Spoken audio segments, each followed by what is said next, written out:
Bismillahirrahmanirrahim. Assalamualaikum warahmatullahi wabarakatuh. Alhamdulillahirabbil alamin. Semoga semuanya dalam keadaan sehat walafiat tanpa kekurangan sesuatu apapun. Apa kabarnya semua anak-anakku sekalian? Alhamdulillah, luar biasa. Allahu Akbar. Ya, hari ini kita akan melaksanakan pembelajaran ke-8, yaitu senangnya berakhlak terpuji. Sebelum kita memulai pembelajaran hari ini, mari kita buka dengan sama-sama melapaskan lapas basmalah. Bismillahirrahmanirrahim. Ya, anak-anak sekalian, Allah Subhanahu wa taala berfirman dalam surat Al-Hujurat ayat 12 yang berbunyi, A'udzubillahi minasyaitonirrajim. Bismillahirrahmanirrahim. Ya ayyuhalladzina amanu jtanibu katsiran minadh-dhon inna ba'dadh-dhonni ismu wa la tajassasu wa la yaghtab ba'dukum ba'dha ayuhibbu ahadukum ay ya'kula lahma akhihi maitan fakarihtumu wattaqullah innallaha tawwabur rahim. Innallaha tawwabur rahim. Artinya, wahai orang-orang yang beriman, jauhilah banyak dari prasangka. Sesungguhnya sebagian prasangka itu dosa, dan janganlah kamu mencari-cari kesalahan orang lain, dan janganlah ada di antara kamu yang menggunjing sebagian yang lain. Apakah di antara kamu yang suka makan daging saudaranya yang sudah mati? Tentu merasa jijik. Dan bertakwalah kepada Allah. Sesungguhnya Allah Maha Penerima Tobat, Maha Penyayang. Surat Al-Hujurat ayat 12. Ya, anak-anakku sekalian, kita sebagai seorang yang beriman ya diharapkan untuk menjauhi banyak prasangka, ya, terutama prasangka buruk, ya. Kita ketahui bersama bahwa prasangka itu dosa apabila prasangka itu ada prasangka yang buruk. Dan janganlah kamu mencari-cari kesalahan orang lain. Nah, artinya yang namanya manusia hidup di dunia ini semuanya pasti ada kesalahan. Tidak ada yang namanya manusia itu sempurna. Tapi kita jangan sampai mencari kesalahan-kesalahan orang lain. Dan janganlah di antara kamu yang menggunjing sebagian yang lain. Nah, kita diperintah oleh Allah untuk tidak membicarakan orang lain. Tidak boleh menggibah orang lain, membicarakan orang lain, ya. Karena apabila kita Allah menyamakan kita ketika kita membicarakan orang lain, kejelekan orang lain, maka sama dengan seperti kita memakan daging saudara kita yang sudah mati. Itu merasa jijik kan? Dapat kita bayangkan, ya. Anak-anak bayangkan ketika kita makan darah saudara kita yang sudah mati, ya. Itu sama juga berarti kita menggunjing orang lain, seperti itu diumpamakan. Ya. Nah, bertakwalah kepada Allah, sesungguhnya Allah Maha Penerima Tobat dan Maha Penyayang. Ya. Anak-anak sekalian, dalam Kamus Besar Bahasa Indonesia, kata sangka artinya duga atau taksir. Berbaik sangka adalah menduga yang baik terhadap sesuatu. Nah, kita diharapkan untuk berbaik sangka, jangan berburuk sangka, ya.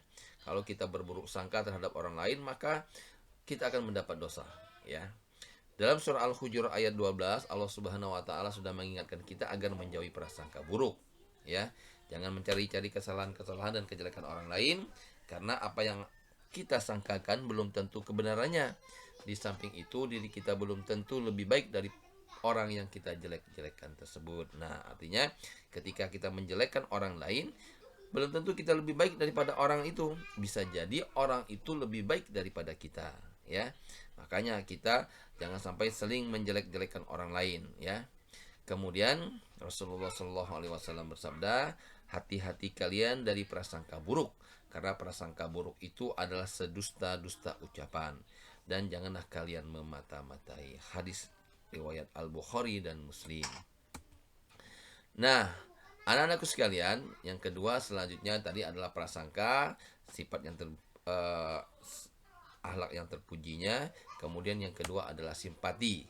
Nah, simpati dalam Kamus Bahasa Indonesia berarti rasa kasih, rasa setuju kepada atau rasa suka. Secara umum, kata simpati dapat diartikan sebagai perasaan kebersamaan secara sosial, sehingga seseorang dapat merasakan perasaan orang lain, seperti saat kita mengetahui orang lain mendapat musibah, banjir, dan lain-lainnya, kita dapat merasakan kesedihan yang sama. Nah, simpati ini artinya kita merasakan bagaimana orang lain merasakan, ya.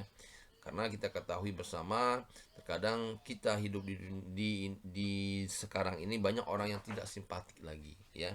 Orang merasa cuek, ya. Yang penting saya senang, orang lain terserah, ya. Itu tidak boleh. Nah, jadi kita sebagai seorang muslim harus memiliki rasa simpati terhadap saudara-saudara kita dimanapun berada, baik itu yang muslim maupun yang non muslim, ya. Terutama masalah saat seandainya terjadi musibah, banjir, gunung meletus, gempa. Nah, itu harus ada, kita memiliki rasa simpati kepada saudara-saudara kita, karena mungkin saat ini kita simpati kepada orang lain, bisa jadi suatu saat nanti orang lain akan simpati kepada kita, ya. Anak-anakku sekalian, contoh simpati, ya. Pertama, mendengarkan curahan hati teman hingga selesai. Artinya ketika ada teman yang dapat musibah, ya kita mendengarkannya, kita berempati, ya. Kemudian memosisikan diri kita dalam posisi orang lain yang kesusahan atau gembira. Jadi kita harus bisa merasakan juga, artinya memposisikan diri kita bagaimana seandainya itu terjadi pada diri kita, ya. Kemudian jangan menyuruh orang lain melakukan sesuatu yang kita sendiri malas atau tidak melakukannya, ya. Yang keempat, beri aksi nyata dengan menanyakan apa yang bisa kita lakukan untuk membantu.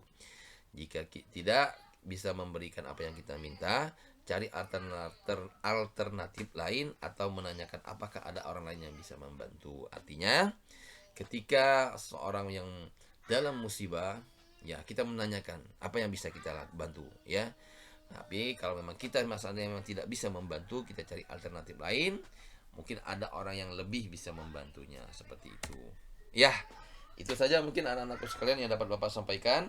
Semoga bermanfaat untuk materi hari ini, ya, yaitu tentang prasangka baik dan simpatik. Itu saja yang dapat Bapak sampaikan. Kita tutup dengan sama-sama melapaskan nafas hamdalah. Alhamdulillahirabbil alamin. Billahi taufiq wal hidayah. Assalamualaikum warahmatullahi wabarakatuh.